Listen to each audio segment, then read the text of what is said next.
In 2007, our family's life changed. She came to me one day and she said, I have a lump and I'm real concerned about it and I need to go see the doctor.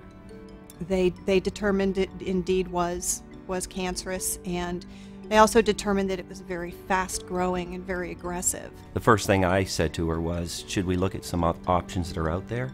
There really wasn't a lot of time to consider holistic methods. We did what the doctor said. She went in and had a mastectomy, and there was a lot of complications just in the process of having that done. About the time I was supposed to have the port put in for chemo, I developed MRSA staph infection, and they had to go back in. So you're talking 3 surgeries in about a 6 to 7 week time frame. That put me mentally and physically behind the 8 ball for chemo.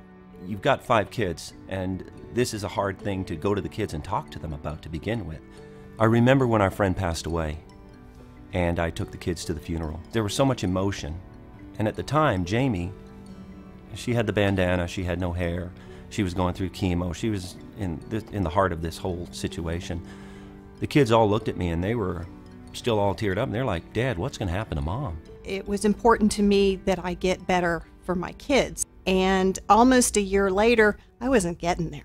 Knowing that the doctors don't give you any kind of guarantee drove me to researching and knowing a lot more about the situation we were in. My husband decided to find something that would make me feel better.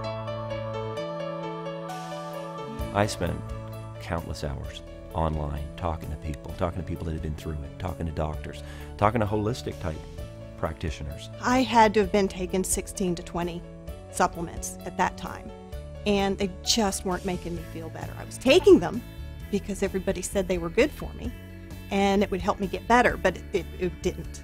On Warren's journey to find something to make me feel better, he was introduced to superfoods.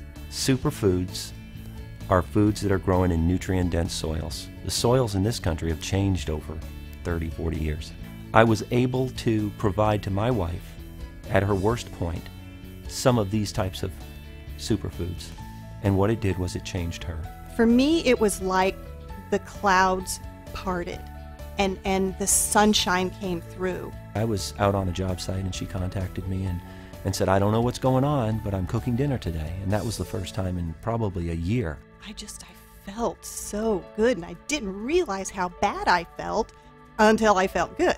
That took him on a path to find out everything he could about superfoods and how nutritionally sound they were.